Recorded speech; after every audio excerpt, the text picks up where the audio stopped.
Selamat datang kembali di diskusi kita. Hari ini kita mau coba gali lebih dalam akar-akar manajemen modern. Kita akan fokus ke bab 4 dari materi yang Anda bagikan, Conducting Narratives. Mungkin Anda mikir, kenapa sih lihat ke belakang, ke zaman pabrik, zaman studi gerak waktu gitu? Justru karena untuk paham kompleksitas kerja dan pengelolaan tim Anda sekarang, kita perlu tahu asal-usulnya kan? Gimana cara kita kerja, ukur kinerja, bahkan ngobrol di kantor, itu semua ada jejak sejarahnya loh. Betul sekali. Bab 4 ini penting banget karena membawa kita ke momen fajar industrialisasi. Ini bukan cuma soal mesin uap atau pabrik baru aja ya, tapi revolusi cara kerja itu sendiri. Cara kerja di konsep, diatur, dikelola, itu semua berubah. Ini cerita soal pergeseran kekuasaan yang fundamental. Munculnya cara pikir baru soal efisiensi dan inovasi organisasi yang dampaknya masih kerasa banget sampai sekarang. Kita akan telusuri gimana keterampilan tangan atau craft itu jadi pekerjaan atau jobs yang standar dan apa artinya itu semua. Oke. Ini kayaknya fondasi penting ya. Mari kita mulai bongkar. Jadi, dari mana nih tepatnya transformasi besar ini bermula? Apa pemicunya? Intinya gini, industrialisasi itu kan didorong teknologi baru ya, terus kebutuhan produksi skala besar. Nah, ini secara sistematis mengubah kerja terampil yang tadinya dilakukan individu atau kelompok kecil pengrajin ahli gitu, menjadi rangkaian tugas-tugas yang lebih sempit, repetitif, standar dalam sistem organisasi yang jauh lebih gede dan terpusat. Coba bayangin deh, pembuat sepatu ahli yang kuasai A sampai Z, tiba-tiba kerjanya di pabrik cuma pasang sol sepatu, ratusan kali sehari. Itu kan pergeseran fokusnya drastis banget. Jadi tujuannya efisiensi gila-gilaan ya, produksi massal. Yang dimungkinkan sama inovasi kayak lini perakitan atau assembly line Ford itu kan. Tapi seperti Anda bilang tadi, ada harganya nih. Sifat pekerjaannya berubah total. Rasanya kayak ada yang hilang gitu ya dari proses kerjanya. Tepat, ada harga kemanusiaan dan keahlian yang dibayar. Pekerja jadi lebih kayak pelayan mesin aja, bukan lagi pencipta yang punya kendali penuh atas karyanya. Tugasnya geser jadi ya, mulai matiin mesin, pasok bahan baku, perawatan dasar, terus cek kualitas produk jadi, sesuai standar pastinya. Beda banget sama proses holistik pengrajin yang nuangin keahlian, intuisi, mungkin jiwanya gitu ya, dari awal sampai akhir. Nah, lini perakitan dengan fragmentasi tugas yang ekstrim ini, itu inovasi organisasi kunci yang bikin lompatan volume produksi. Ngomongin soal keahlian pengrajin tadi, sumber kita nyinggung soal dinamika kekuasaan yang menarik nih. Di era praindustri itu, para pengrajin kayaknya punya posisi tawar kuat ya. Apa sih sumber kekuatannya? Sumber utamanya itu pengetahuan. Dan bukan cuma pengetahuan teori ya, seringnya itu pengetahuan tacit. Keahlian mendalam dari pengalaman bertahun-tahun, intuisi, feeling, yang susah banget dijelasin pakai kata-kata, apalagi ditulis di buku manual. Keahlian ini kan seringnya turun-temurun atau dari magang lama. Nah, pengetahuan ini yang bikin mereka susah digantiin dan kasih mereka kontrol atas proses kerja. Nah ini dia nih. Terus datang industrialisasi yang katanya mindahin kekuasaan ini. Gimana persisnya pergeseran itu terjadi? Siapa nih tokoh kuncinya? Disinilah muncul pemikir kayak Frederick Winslow Taylor dengan konsep manajemen ilmiah atau scientific managementnya. Konsep ini revolusioner tapi juga kontroversial banget. Taylor melihat pengetahuan pekerja yang individual dan tacit ini sebagai penghalang utama. Penghalang buat manajemen dapatin kontrol penuh, efisiensi maksimal, dan konsistensi produksi skala besar. Gimana coba mau optimalin dan standarisasi kalau pengetahuannya cuma di kepala masing-masing pekerja dan nggak bisa diukur? Oke, mulai kebayang nih benang merahnya. Jadi pendekatan Taylor itu intinya merebut pengetahuan itu dari pekerja ya. Terus distandarisasi, lalu didiktekan lagi ke pekerja sebagai prosedur baku. Diukur tiap gerakan, tiap detik, buat nemuin satu cara terbaik gitu. The one best way. Yang nentuin manajemen, bukan pekerja. Iya, Anda nangkep ya sengsimnya. Lewat studi gerak dan waktu atau time motion studies yang legendaris itu, Taylor dan ahli efisiensi lain secara sistematis ngurai kerjaan jadi elemen terkecil, ukur waktunya, hilangin gerakan gak perlu. Hasilnya, ya kerjaan itu dirancang sama manajer dan spesialis teknik industri, bukan muncul organik dari pengalaman pekerja. Mereka yang dikte gimana kerjaan harus dilakuin, sering banget sampai detail instruksi spesifik. Konsekuensinya jelas, kekuasaan pindah dari lantai produksi ke kantor manajer dan meja perancang kerja. Nah ini yang melahirkan hierarki organisasi modern yang kaku itu. Pemisahan tegas antara pemikir dan pelaku. Tapi kan pendekatan Taylor ini sering dikritik habis-habisan ya. Kedengerannya mekanistik banget, malah dehumanisasi. Saya pernah dengar kritik ini bikin manusia jadi kayak sekrup aja di mesin besar. Tapi, sumber kita kok juga nyebut sisi lain ya. Katanya Taylor juga anjurin upah lebih tinggi dan bahkan status karyawan tetap. Gimana nih mendamaikan dua sisi ini? Kayak kontradiktif gitu? Pertanyaan bagus banget itu. Dan emang nunjukin kompleksnya warisan Taylor. Kritik soal Taylorisme yang eksploitatif dan abai aspek manusia itu valid kok, ada dasar kuatnya. Banyak pekerja jadi teralienasi, hilang otonomi. Tapi dari sudut pandang Taylor sendiri nih, sistemnya dirancang untungin dua pihak. Pemilik modal untung dari produktivitas yang naik drastis, pekerja paling nggak yang dia sebut kelas 1, yang mampu dan mau ikut standar tinggi, dapat upah lebih baik lewat sistem insentif kinerja. Buat Taylor, ini hubungan yang saling untung secara ilmiah. Jadi upah lebih tinggi itu semacam kompensasi gitu ya atas hilangnya otonomi dan keharusan ikut prosedur ketat. Bisa dibilang gitu, paling nggak dalam logikanya Taylor ya. Dan soal dorongan status karyawan tetap yang pada masanya kedengeran radikal banget waktu banyak kerjaan sifatnya harian, itu bukan murni altruisme juga.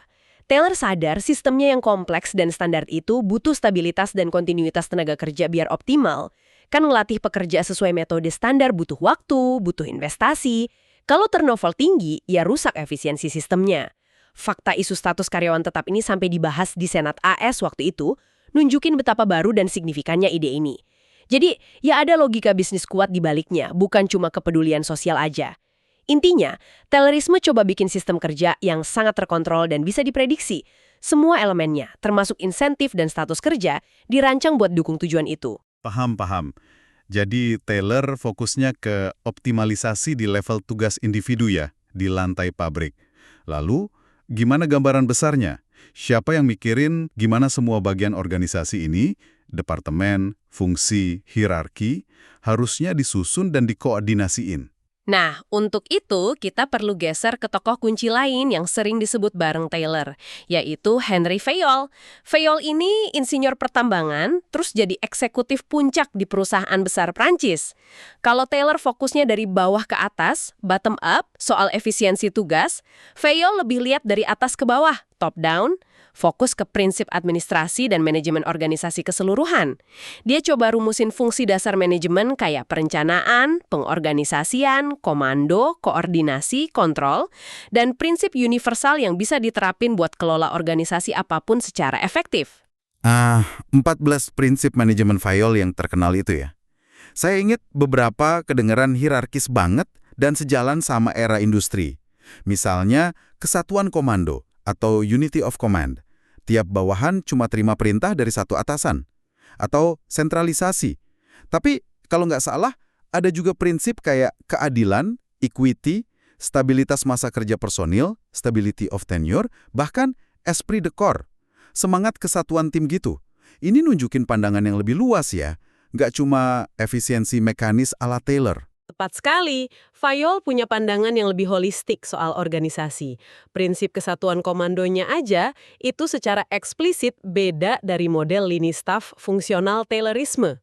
Di model Taylorisme itu kan pekerja bisa dapat instruksi dari beberapa mandor spesialis beda, mandor kecepatan, mandor perbaikan, dan lain-lain. Nah, menurut Fayol, ini bisa bikin bingung dan konflik. Prinsip kayak esprit de corps juga nunjukin kesadaran awal pentingnya budaya dan kohesi tim, sesuatu yang mungkin nggak terlalu ditekankan Taylor. Jadi ya meskipun mereka hidup di era sama dan sama-sama nekanin rasionalitas dan struktur, fokus dan beberapa penekanan mereka itu beda. Dan gimana perubahan struktur dan kekuasaan ini ngaruh ke cara orang komunikasi di organisasi? Pasti beda banget ya, sama di bengkel pengrajin kecil. Perubahannya dramatis banget. Di bengkel kecil, komunikasi kan cenderung informal, langsung, tatap muka, cair banget. Informasi ngalir gitu aja antar pengrajin pas kerja bareng. Di pabrik besar, era industri, Komunikasi jadi jauh lebih formal, terstruktur, seringnya tertulis. Perintah dan instruksi ngalir vertikal ke bawah lewat rantai komando jelas. Sebaliknya, laporan kinerja, data produksi, masalah operasional ngalir vertikal ke atas. Komunikasi horizontal antar departemen juga mulai diatur pakai prosedur formal. Dokumen kayak memo, formulir standar, rencana produksi, bagan organisasi, laporan berkala jadi medium komunikasi utama. Akibatnya, yang merancang dan mengelola sistem komunikasi formal ini mastiin info tepat ke orang tepat, waktu tepat. Jadi tugas penting manajer. Efisiensi komunikasi jadi sama pentingnya sama efisiensi produksi. Menarik banget ya gimana struktur itu ngebentuk komunikasi. Sumber kita juga nyorot bedanya cara peningkatan atau improvement dilakuin. Di era kerajinan katanya lebih organik. Gimana bandingannya sama era industri? Iya, bedanya fundamental. Di era kerajinan, peningkatan seringnya inkremental. Muncul dari pengalaman pribadi si pengrajin, hasil trial and error bertahun-tahun, ide perbaikan mungkin ditemuin kebetulan atau lewat intuisi, dan kadang malah sengaja dirahasiain jadi rahasia dagang buat jaga keunggulan. Prosesnya sangat individual dan kualitatif. Nah, sementara di era industri, sejalan sama semangat manajemen ilmiah, proses peningkatan jadi jauh lebih analitis, sistematis, terencana. Peningkatan gak lagi diserahin ke inisiatif individu pekerja, tapi digerakin para spesialis insinyur industri, perancang kerja, analis efisiensi. Mereka ngumpulin data kuantitatif secara cermat, misalnya dari studi gerak waktu tadi, dianalisis buat nemuin inefisiensi, terus rancang solusi atau metode kerja baru yang lebih baik. Implementasinya pun formal lewat instruksi kerja standar baru, pelatihan ulang pekerja, pengawasan kepatuhan. Angka, data, analisis rasional gantiin intuisi dan pengalaman individual sebagai basis utama perbaikan. Ini juga makin negasin beda antara spesialisasi profesi, kayak dokter, pengacara, sama spesialisasi tugas, kayak operator mesin di lini perakitan. Oke.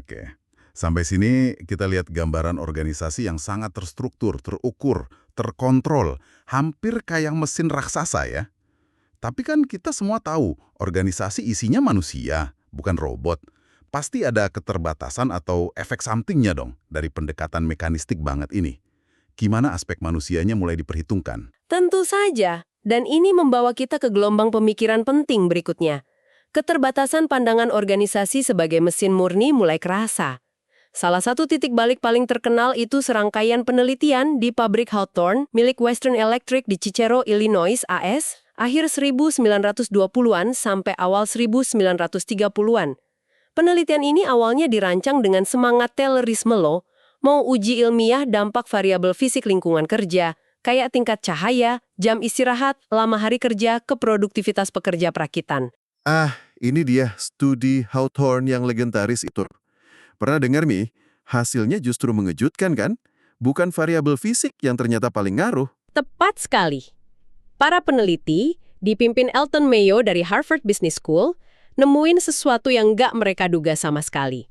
Ternyata, hampir tiap perubahan yang dicoba, baik nambah atau ngurangin cahaya misalnya, cenderung ingkatin produktivitas, paling nggak sementara waktu. Kesimpulan yang ditarik kemudian, peningkatan produktivitas itu bukan karena perubahan fisiknya, tapi karena para pekerja merasa diperhatikan, merasa jadi bagian sesuatu yang penting.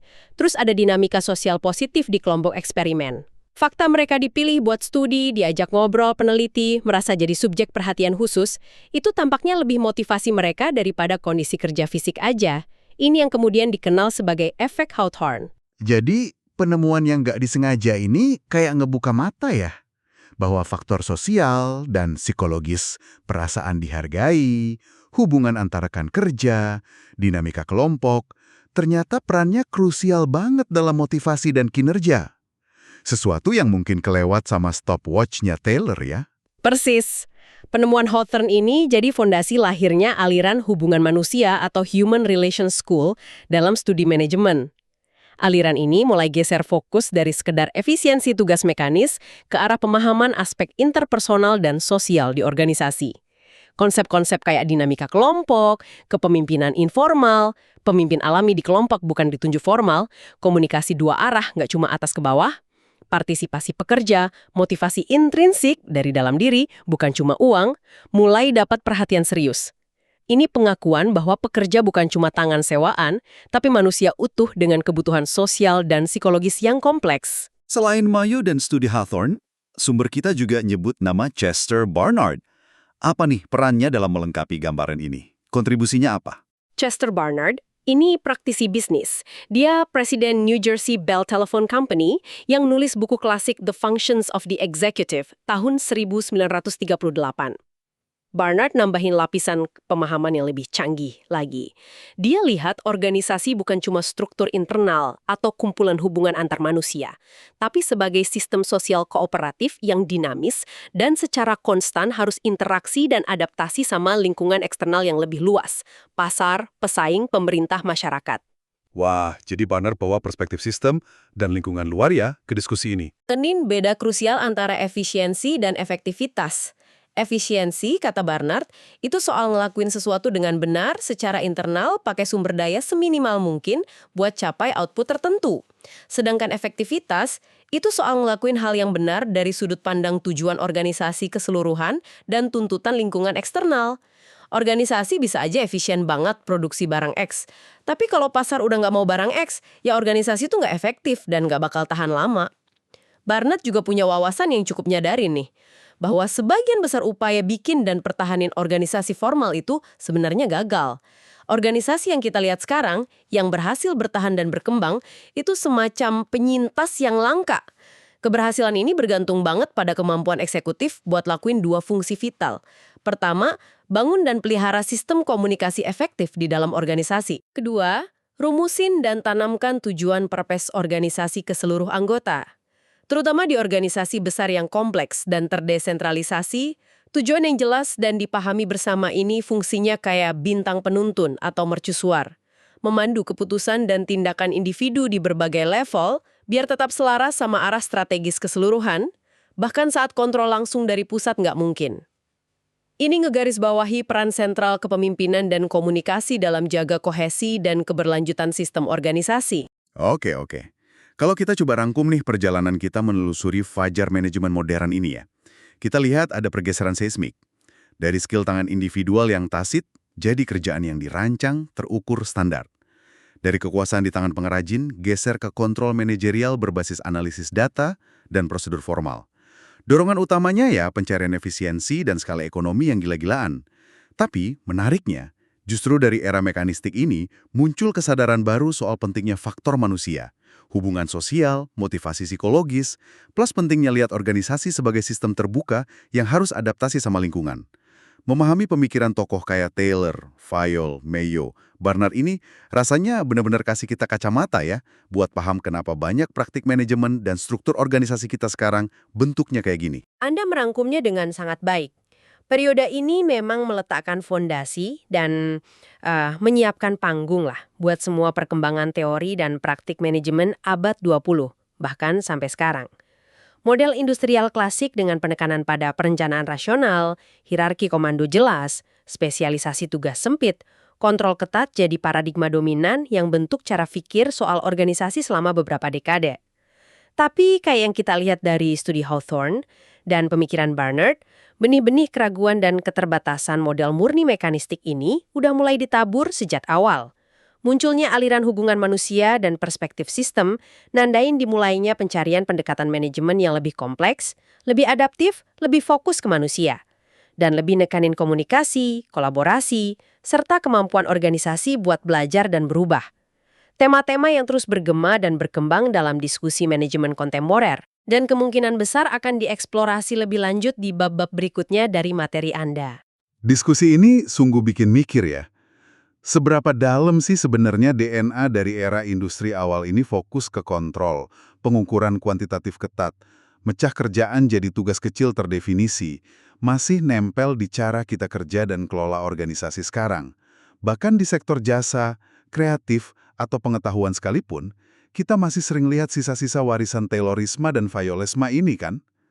Pertanyaan lanjutannya, gimana warisan efisiensi dan kontrol ini berinteraksi atau mungkin seringnya malah tabrakan sama tuntutan dunia kerja modern yang makin butuh fleksibilitas, kreativitas, pemberdayaan karyawan, nyari makna kerja, dan kemampuan adaptasi serta improvisasi di tengah dunia VUCA kita, dunia yang penuh volatilitas, ketidakpastian, uncertainty, kompleksitas, dan ambiguitas.